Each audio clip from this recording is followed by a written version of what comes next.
Bonjour, alors dans cette vidéo je vais vous partager en fait quelques astuces, quelques techniques qui vont vous permettre d'obtenir de meilleurs résultats si vous faites de la publicité sur Facebook, que ce soit de la publicité pour acquérir des nouveaux prospects aux clients, même si je ne le conseille pas forcément, ou alors si vous faites du reciblage sur Facebook, ou alors si vous importez vos listes de prospects et clients pour leur diffuser des messages sur Facebook. Alors j'ai effectué différents tests. Quand vous devez commencer à me connaître, je fais souvent des tests. En fait je me suis rendu compte d'une chose. Alors en fait, si on parle de créer une publicité classique dans le but d'acquérir des nouveaux prospects, moi ça je l'ai fait, je vous le déconseille.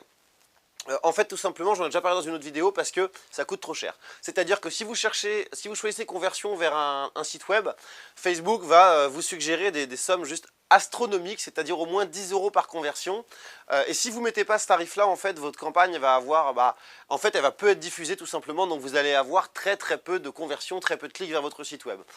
L'autre problème qui se passe, c'est pareil, si vous choisissez clic vers un site web, vous allez pouvoir mettre des montants de 15, 20, 30 centimes. Et là, c'est pareil, si vous ne mettez pas des coûts par clic assez élevés, Facebook diffusera peu vos annonces. Mais peu importe, si vous souhaitez faire ça, moi je l'avais fait, en fait, j'ai fait des tests. J'avais d'abord ciblé en fait différents pays francophones. Donc j'avais mis France, Belgique, Suisse, Luxembourg, Québec. J'avais ciblé les gens qui parlent français. J'avais ciblé de 20 à 60 ans, hommes et femmes. Et en centre d'intérêt, j'avais mis... dans la catégorie, dans les centres d'intérêt en ligne, j'avais dû mettre marketing, publicité, médias sociaux, optimisation des moteurs de recherche, enfin tout ce qui est relatif en fait au web marketing. J'avais dû choisir aussi petites entreprises et entrepreneurs. Dans le ciblage d'en dessous, j'avais rajouté propriétaires de petites entreprises et j'avais rajouté aussi au niveau du comportement, administrateur de page Facebook. Et donc j'ai lancé ma publicité comme ça, j'ai laissé tourner une quinzaine de jours et j'ai analysé les stats. Alors en analysant les stats, ça vous le faites quand vous êtes dans le gestionnaire de publicité, vous avez donc les statistiques et là vous allez pouvoir voir qui a cliqué sur qui a vu vos annonces, donc on appelle ça les impressions, qui a vu vos annonces, qui a cliqué dessus et qui a effectué une action. Alors une action... Alors ça peut être une conversion bien évidemment comme une inscription sur un site web, ça peut être un like sur votre page, ça peut être un commentaire, ça peut être un partage de votre publicité. En gros, c'est une interaction. Et moi, en fait, ce que je me suis rendu compte, alors bien évidemment, ça va dépendre de votre cible, de votre secteur d'activité. Moi, j'ai vu par exemple que j'avais à peu près 70% d'hommes et 30% de femmes qui likaient. Par contre, c'était quasiment à 90% des hommes qui effectuaient une conversion. C'est-à-dire que les femmes, ça ne s'inscrivaient pas sur une landing page, ne partageaient pas, etc.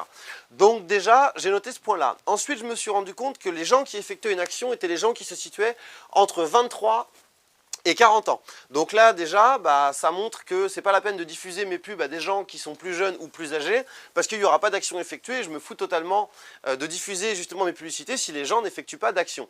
Donc ça déjà, c'est deux choses toutes bêtes qui fait qu'ensuite j'ai créé une autre publicité où je n'ai tout simplement ciblé que les hommes entre justement, je crois que c'était 23 et 40 ans. Donc ça vous le voyez dans le graphe sur Facebook. Hein.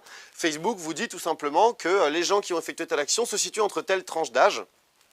Je crois qu'il va vous dire, je crois que les tranches d'âge, ça va être moins de 18, entre 18 et 25, 25 et 35, enfin je sais plus exactement, enfin vous verrez. Donc ça, déjà c'est un truc tout bête, mais ça m'a permis de recréer une autre publicité, de payer moins cher et d'avoir plus d'actions. Donc déjà ça, c'est vraiment un truc basique. Ensuite, ce que j'ai fait, c'est que j'ai analysé les horaires. Et en fait, je me suis rendu compte que l'essentiel de mes conversions se passait le soir après 20 h. Je ne sais pas pourquoi, alors ça peut peut-être s'expliquer parce que les gens rentrent du boulot, sont plus attentifs et on n'a pas forcément en fait dans la journée tout simplement le temps d'aller sur une landing page, de regarder une vidéo, etc. Donc là c'est pareil, j'ai recréé une nouvelle publicité où là je n'ai choisi de diffuser mes publicités que entre 20 h et 2 h du matin. Et là effectivement les résultats ont été meilleurs aussi. Ensuite, j'ai testé une autre tarification. Je me suis dit, Facebook vous propose plusieurs tarifications quand vous faites conversion sur un site web ou clic sur un site web.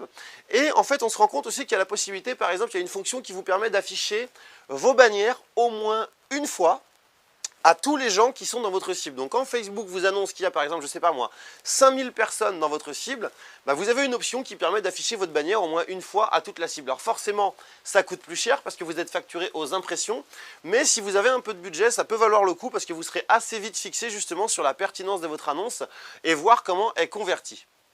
Alors autre chose que j'ai testé, faites très attention avec ça aussi, je me suis pris la tête, mais un truc de fou pendant 2 jours, c'est-à-dire que je ne sais pas pourquoi, j'avais fait déjà des dizaines et des dizaines de campagnes, et là je me retrouve avec une campagne que Facebook me refuse, c'est-à-dire que depuis le Power Editor de Facebook, à chaque fois que je veux exporter ma campagne, Facebook me dit ok pour la campagne, ok pour l'ensemble de publicité, mais pour la publicité, il m'affiche tout le temps une erreur, et il met une erreur inconnue c'est produite, donc forcément je ne peux pas deviner, donc j'ai tout essayé, modifier l'URL de destination, modifier même la page que je likais en prenant pas Marketing-Hack, mais en prenant une autre, en modifiant le tarif, en modifiant les objectifs de conversion, en modifiant l'image. Ça passait jamais. Je me suis dit, je sais pas où est le problème, c'est quand même super emmerdant. Donc j'ai même été jusqu'à contacter Facebook, le truc que j'avais jamais fait. Et là, je suis forcément tombé sur un petit jeune qui devait démarrer, qui m'a demandé de faire des captures d'écran de tout et n'importe quoi. Et au bout d'une journée et demie, après 5 échanges de mails, il savait pas où est le problème. Et en fait, je me suis dit, ah mais ça se trouve, c'est comme sur Google, j'avais placé le mot Facebook sur ma landing page. Et donc, bah forcément, c'est ça qui bloquait. J'ai tout simplement remplacé le mot Facebook sur ma landing page par réseaux sociaux, j'ai exporté ma campagne, c'est passé comme une lettre à la poste. Donc c'est des petites erreurs toutes bêtes qu'effectivement, on ne remarque pas forcément quand on a la tête dans le guidon, mais quand on fait sa page. Donc je vous évite en fait d'utiliser sur votre landing page, alors déjà surtout pas Facebook, mais moi je suis même encore allé plus loin, c'est-à-dire que je ne sais pas hein, si ça serait passé ou pas, mais pour pas perdre encore plus de temps, j'ai carrément supprimé tous les noms de marques protégés. Donc j'ai viré LinkedIn, j'ai viré Twitter, j'ai viré Google et ainsi de suite et ainsi de suite. Je ne sais pas si ça pourrait passer sur Facebook, mais en tout cas ça pourra vous faire gagner vraiment beaucoup de temps. Donc je vous invite vraiment à tester toutes ces astuces. J'en profite pour vous dire que la formation Facebook Graph Search est encore disponible. Pour rappel, c'est une formation qui vous permet de collecter des dizaines de milliers, voire des centaines de milliers d'emails sur Facebook et de pouvoir envoyer des emails à ces gens-là sans dépenser 1 euro en publicité. C'est bluffant. Donc si ça vous intéresse, vous avez un lien qui s'affiche dans la vidéo pour avoir les détails de cette formation vraiment inédite. Et moi, sur ce, je vous retrouve très vite dans une prochaine vidéo.